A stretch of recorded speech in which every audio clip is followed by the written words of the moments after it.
ಎಂತವಂಗ ಮನುಷ್ಯನಿಗೆ ಬೇಜಾರಾಗದ ಆ ಥರ ಮಾಡಿದ್ರೆ ನಾವು ಬಿಸಿಲು ನೋಡೋಕೆ ಬಿಡ್ತಾ ಇಲ್ಲ ಅಂತೆಲ್ಲ ಹೇಳಿದ್ರು. ಒಳಗೆ ಏನು ನಡೆದಿದೆ ನಮ್ಗೆ ಗೊತ್ತಿಲ್ಲ ಅದು, ಬಟ್ ಅವ್ರು ಹೇಳೋದು ನಿಜ ಆದರೆ ಅದು ತಪ್ಪಲ್ವಾ. ಆಮೇಲೆ ಓಕೆ ಒಳಗಡೆ ವೈರಲ್ ಆಯಿತು, ಯಾರಿಂದ ಆಯಿತು? ಎಲ್ಲೋ ಒಂದು ವೀಕ್ನೆಸ್ ಇದ್ದೇ ತಾನೆ. ಈಗ ಜೈಲಲ್ಲಿ ನಾವು ನೀವು ಹೋಗೋಕ್ಕಾಗತ್ತಾ? ಇಲ್ಲ ತಾನೆ.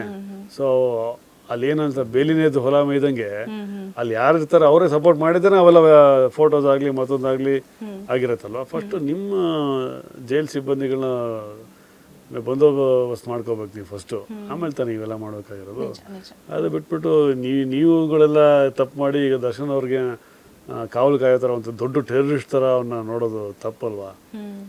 ಸೊ ಕಾನೂನು ನಿಟ್ಟಿನಲ್ಲಿ ಏನು ಮಾಡಬೇಕು ಅದು ಮಾಡಿ. ಬಟ್ ಇದು ಸ್ವಲ್ಪ ಜಾಸ್ತಿ ಆಯ್ತೇನೋ, ಎಲ್ಲೋ ಒಂದು ಕಡೆ ರಾಜಕೀಯ ಇಲ್ಲ, ಎಲ್ಲೋ ಒಂದು ಕಡೆ ರಾಜಕೀಯದ ಒತ್ತಡ ಇದೆಯೇನೋ ಅನ್ನೋ ಒಂದಿಷ್ಟು ನಮಗೆ ಅನ್ಸತ್ತೆ.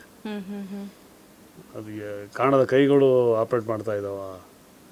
ಈಗ ಫಾರ್ ಎಕ್ಸಾಂಪಲ್ ಈ ಕೆಲವು ಸಲ ನಗು ಬರುತ್ತೆ ಈ ಧರ್ಮಸ್ಥಳದ ಇನ್ಸಿಡೆಂಟ್ ಇವೆಲ್ಲ ಕೇಳಿದಾಗ. ಯಾವನಾದ್ರು 20 ಅಡಿ ಒಂದು ಡೆಡ್ ಬಾಡಿನ ಉಣಕ್ಕೆ 20 ಅಡಿ ಅಗಿತಾರ. ಸೊ ಇವೆಲ್ಲ ನೋಡಿದಾಗ ಅದು ರಾಜಕೀಯನೇ. ಸೊ ಎಲ್ಲೋ ಒಂದು ಕಡೆ ಎಂತ ಚಿಕ್ಕ ಮಗುನ ಹೇಳ್ತಾರೆ, ಯಾರೋ 20 ಅಡಿ ಅಗಿತಾರಂತೆ ಡೆಡ್ ಬಾಡಿ, 3 ಅಡಿ ಅಪ್ಪ. SIT ಟೀಮ್ ಬಂದಿದೆ. SIT ಟೀಮ್ ಎಂತ ಕೇಸ್ ಅಟೆಂಡ್ ಮಾಡಲ್ಲ. ಯಾವನೋ ಬಂದು ಒಬ್ಬ ಹೇಳ್ದ, ಅವನು ನಂಬ್ಕೊಂಡು ಲಕ್ಷಗಟ್ಟಲೆ ಖರ್ಚು ಮಾಡ್ಕೊಂಡು ಅದು ಹಿಂದೆ ಬಿತ್ಕೊಂಡು ಇಲ್ಲ ಅನ್ಸಿದ್ದು. ಎಲ್ಲಿ ನಡೀತಾ ಇದೆ? ಚಿಕ್ಕ ಮಕ್ಳು ಆಟ ಆಗೋಯ್ತಿದೆ ಆ್ಯಕ್ಚುಲಿ ಧರ್ಮಸ್ಥಳದು. ಎಂಥ ಮೇಜರ್ ಇಶ್ಯೂನೆಲ್ಲ ಏನು ಹಾಕೊಂಡು ಏನೋ ತಿರುಗಿಸಿದ್ರು, ಯಾರನ್ನೋ ನಂಬಿದ್ರು, ಯಾವನೋ ಯೂಟ್ಯೂಬರ್ನ ಅವನ್ನ ಮಾತು ನಂಬಿ ಏನು ಹೂಯಿಸಿ. ಧರ್ಮಸ್ಥಳ ಎಂಥ ಕ್ಷೇತ್ರ, ನೀವು ಯೂಟ್ಯೂಬರ್ ಅಂತ ಇನ್ಯಾವನೋ ಇಬ್ಬರನ್ನಂತೆ.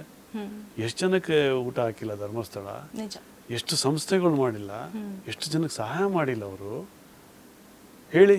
ಅಲ್ಲಿ ಹೊಟ್ಟೆ ಹಸು ನನಗೆ ಊಟ ಹಾಕಲ್ವ ಅಲ್ಲಿ? ಅಲ್ಲೇ ಹಾಕಿ ನಮ್ಮ ಯಾವುದೇ ನಮ್ಮ ಹಿಂದೂ ದೇವಸ್ಥಾನಗಳು ಎಲ್ಲ ದಾಸೋಹ ಇದ್ದಾವೆ ತೋರಿಸಿ. ಬೇರೆದ್ರಲ್ಲಿ ಎಲ್ಲಿ ದಾಸೋಹ ಇದೆ? ಮಸೀದಿ ಇಲ್ಲಿ ದಾಸೋಹ ಇದೆಯಾ? ಕ್ರಿಶ್ಚಿಯನ್ ಚರ್ಚಲ್ಲಿ ದಾಸೋಹ ಇದೆಯಾ? ಏನಿಲ್ಲ. ನಮ್ಮಲ್ಲಿ ಸಣ್ಣ ಸಣ್ಣ ದೇವಸ್ಥಾನದಲ್ಲಿ ದಾಸೋಹ ಇದೆ.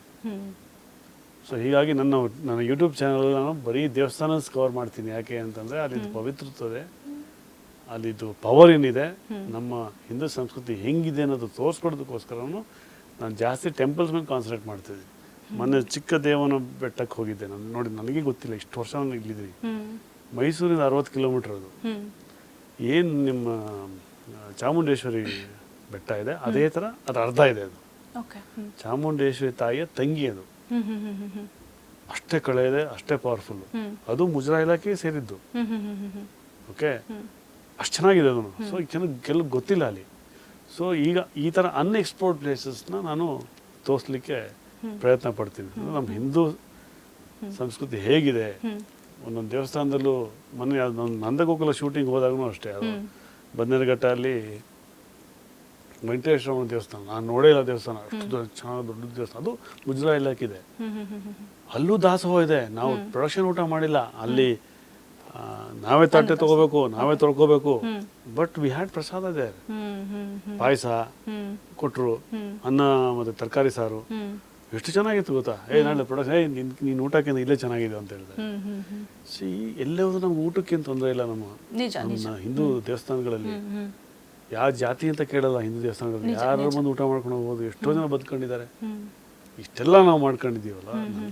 ಯಾವ ಮಾತು ಹೇಳಿ ಟ್ರ್ಯಾಕ್ ಚೇಂಜ್ ಆಯಿತು, ಬಟ್ ಹೇಳಿದ್ದು ನಾನು ಅಲ್ವಾ. ಸೊ ಅದನ್ನ ಹೋಗಿ ಯಾರೋ ಒಬ್ಬರು ಅದ್ರ ಬಗ್ಗೆ ಮಾತಾಡೋದಾಗ್ಲಿ, ಅದನ್ನು ನಂಬ್ಕೊಂಡು ಅದನ್ನ ಮಾಡೋದು ಎಷ್ಟು ಮಟ್ಟಿಗೆ ಸರಿ ಅನ್ನೋದು ಫಸ್ಟ್ ನಮ್ಮವ್ರು ಸರಿ ಇಲ್ಲ. ಬೇರೆಯವ್ರು ಬೇಲಿನೇದು ಹೊಲ ಮೇಯ್ತಾ ಇದೆ. ಹಿಂದೆ ಎಷ್ಟೋ ಮಹಾರಾಜರು ಬ್ರಿಟಿಷ್ ಬಂದಾಗ ಅವ್ರನ್ನ ಹೊಡೆಯೋಕೆ ಆಗ್ತಿಲ್ಲ ಅಂಥದ್ರಲ್ಲಿ ಈ ಒಳಗಡೆ ಇದ್ದವ್ರೇ ಹಾಳು ಮಾಡಿರೋದು ಹೇಳ್ಕೊಟ್ಟು. ನಾವು ಬ್ರಿಟಿಷರಿಗೆ ಬೈತೀವಿ, ಬ್ರಿಟಿಷರನ್ನ ಬೈಲೇಬಾರ್ದು. ನಾವು ಲೂಸ್ ಬಿಟ್ಟಿದ್ದಕ್ಕೆ ತಾನೆ ಅವ್ರು ನಮ್ಮನ್ನು ಬಂದು ಆಡಿದ್ದು ಅಲ್ವಾ. ಈಗ ರಾಜರಾಗಲಿ ಅಥವಾ ಫ್ರೀಡಮ್ ಫೈಟರ್ಸ್ನ ಹೊಡೆದಿದ್ದ್ಯಾರು? ಬ್ರಿಟಿಷ್ ಅಲ್ಲ, ನಮ್ಮವ್ರು ಯಾರ ಗನ್ ಹೊಡೆದಿದ್ದು ಅಂದರೆ ಬ್ರಿಟಿಷ್ ಆರ್ಡರ್ ಮಾಡಿದ್ರು, ಇವ್ನು ಹೊಡೆದಿದ್ದಾನೆ ಅಂದರೆ ಅವು ಸಿಪಾಯಿ. ಬ್ರಿಟಿಷರು ಕೆಲಸ ಮಾಡ್ತಿದ್ದವನು, ಅವನು ಹೊಡೆದಿರ್ತಾನೆ ಅಥವಾ ನೇಣು ಹಾಕಿರ್ತಾನೆ. ಬ್ರಿಟಿಷರು ಬಂದು ನೇಣು ಹಾಕಿಲ್ಲ, ಹೊಡೆದಿಲ್ಲ. ಸೊ ನೀನು ಅವ್ರ ಕೈ ಕೆಲಸ ಮಾಡ್ತಾ ಇದ್ದೀಯ, ನಿಮ್ಮವ್ರನ್ನೇ ಸಾಯಿಸಿದ್ಯ ನೀನು. ನೀನು ಸರಿ ಇದ್ದಿದ್ರೆ ಎಲ್ಲ ಸರಿ ಹೋಗಿರೋದು. ನೀನು ತಿರುಗಿ ಬಿದ್ದಿದ್ರೆ ಅವ್ರು ಯಾರು ಬರ್ತಿರ್ಲಿಲ್ಲ. ಸೊ ಈ ಬ್ರಿಟಿಷ್ ಡಿವೈಡ್ ಆ್ಯಂಡ್ ರೂಲ್ ಮಾಡ್ಬಿಟ್ಟಿದ್ದಾರೆ. ಈಗಲೂ ಸುಮಾರು ಸರ್ಕಾರಗಳು ಅದೇ ಮಾಡ್ತಾ ಇದೆ. ಇದು ಜನ ಅರ್ಥ ಮಾಡ್ಕೋಬೇಕು. ಈ ಡಿವೈಡ್ ಆ್ಯಂಡ್ ರೂಲ್ ಏನಿದೆ, ನೀನು ಲಿಂಗಾಯತ, ನೀನು ಬ್ರಾಹ್ಮಣ, ನೀನು ಇನ್ಯಾವುದೋ ಜಾತಿ, ನೀನು ಗೌಡ, ಎಕ್ಸೆಟ್ರಾ ಎಕ್ಸೆಟ್ರಾ. ಯಾಕೆ ನಾವು ಹಿಂದೂ ಅಂತ ಮಾಡಬಾರ್ದು? ಒಗ್ಗಟ್ಟಲ್ಲಿ ಬಲವಿದೆ. ನಿಮ್ಮನ್ನು ಅದಕ್ಕೆ ಡಿವೈಡ್ ಮಾಡಿ ಹೊಡಿತಾ ಇದ್ದಾರೆ. ನಿಮ್ಗೆ ಗೊತ್ತಾಗ್ತಿಲ್ಲ ಅದು. ಇವೆಲ್ಲ ಒಂದಾಗಿ ಮುಗಿದೋಯ್ತು, ಯಾರು ಏನು ಮಾಡೋಕ್ಕಾಗಲ್ಲ.